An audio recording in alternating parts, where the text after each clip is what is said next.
Can you believe it? This video is going to shock you.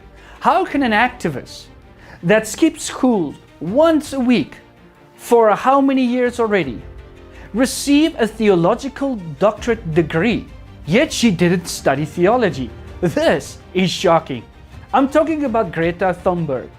This activist who has taken hands with the papacy, the Antichrist, which I'm going to explain later in this video, has now received a theological degree. And at this event, which you see here, the Pope and Greta had a conversation.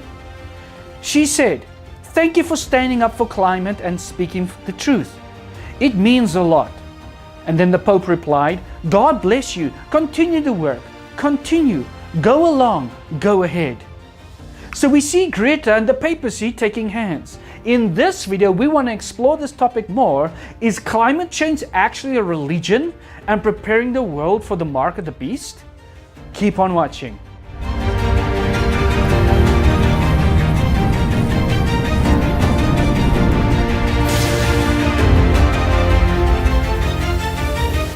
If you've not subscribed yet to our channel, click on the subscribe button, on the bell and on all, and you'll receive the notifications when you upload new videos. Now, as I've said, this video is shocking. Sky News in Australia said the following about Greta Thunberg receiving a theological degree. Embarrassing. Faculty of Theology awards Greta Thunberg honorary doctorate degree. The University of Helsinki's Faculty of Theology has awarded Greta Thunberg an honorary doctorate, which is exposing and embarrassing for the climate activists, says Sky News contributor Daisy Cousins. Then Sky News went on to say, "What must true theologians think? Pagan Greta Thunberg receives theology doctorate." Sky News host Andrew Bolt says Greta Thunberg's honorary doctorate from the University of Helsinki's Faculty of Theology is the death of reason, and I want to agree with that. Here is a woman who has been on school strike for 5 years or something, and she's still getting an honorary doctorate degree?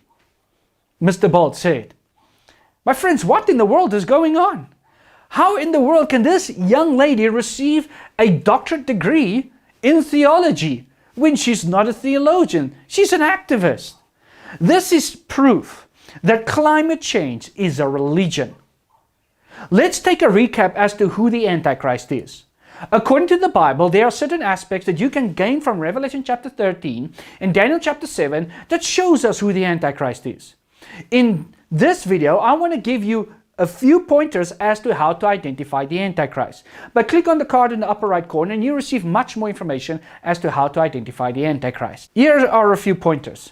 The Antichrist comes out of the fourth beast in Daniel chapter 7, which represents Rome. The Antichrist got a man at its head that speaks for it. A woman on a beast in Revelation chapter 17 represents a church and Antichrist together, meaning the Antichrist is a church. So we have a woman riding a beast in Revelation chapter 17 representing a church, and it's coming out of Rome, the fourth beast, meaning it is a church in Rome that has worldwide influence, so much so that all the world will worship the beast. Well, it's only the papacy in Rome that has such power. Listen to what the Bible says, Revelation chapter 14, verse 11. "And the smoke of their torment ascends forever and ever, and they have no rest day or night to worship the beast and his image, who never receives the mark of his name."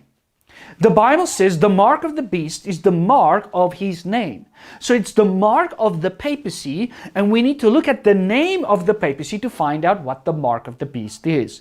Now, name represents character and authority. The Greek word for name in the New Testament is onoma, which represents character and authority. God places in the foreheads of the 144,000 in Revelation chapter 7 and 14 verse 1 the seal of God, which is called the name of God, which is the authority and character of God. God's character is his law. It represents who he is. His authority we find in Revelation 4:11. "You are worthy, O Lord, to receive glory and honor and power, for you created all things, and by your will they exist and were created." So God's authority is based upon creation, that he is the creator. And the Sabbath commandment, the fourth commandment, points to God as the creator. Remember the Sabbath day to keep it holy. For in 6 days the Lord created the heavens and the earth.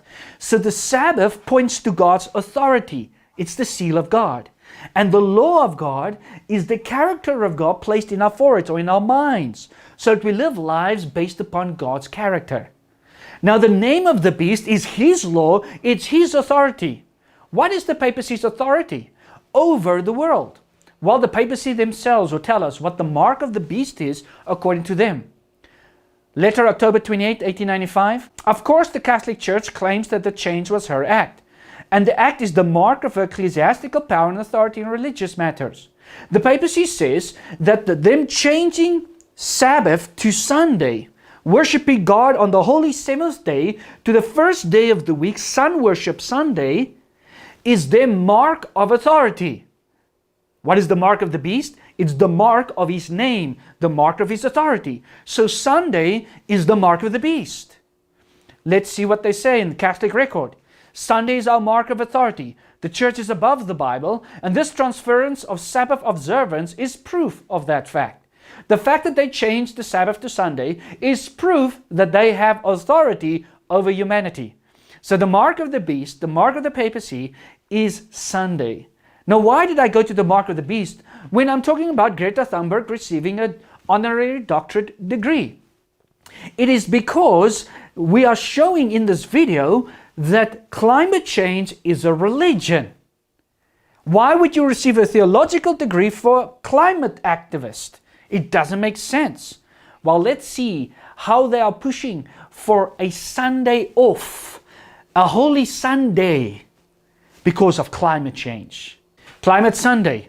In the run up to COP26 in Glasgow, over 2,200 churches and church groups throughout Britain and Ireland participated in the Climate Sunday initiative, addressing climate change by holding Climate Sunday services, committing to practical action and speaking up for climate justice. Do you see how they're connecting the mark of the beast with Sunday worship?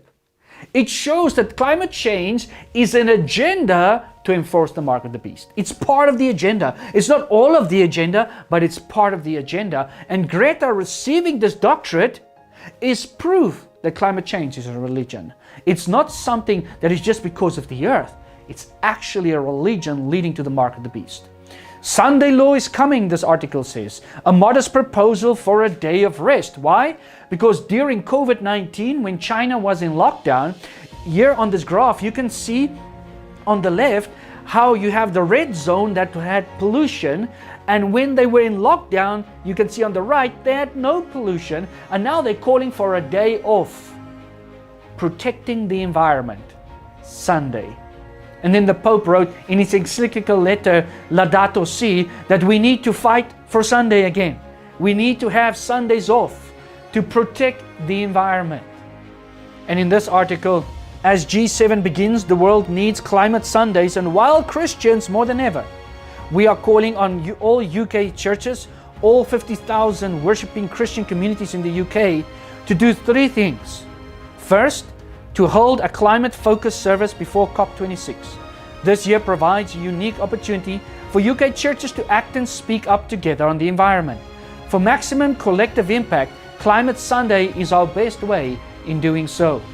So they say the best way to fight for the climate is to have Sundays off, to worship on Sunday, to put emphasis on Sunday worship. Why? Why this emphasis? Why not Friday, the day that Greta actually strikes because of climate change? Why Sundays?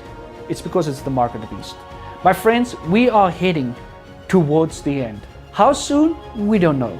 But what we do know is God is busy preparing His people for the second coming of Jesus Christ. So my question to you is, are you prepared for what's about to hit this world? May God bless you. If you've liked this video, then please like it, subscribe, share it with your friends. May God bless you until we see each other again.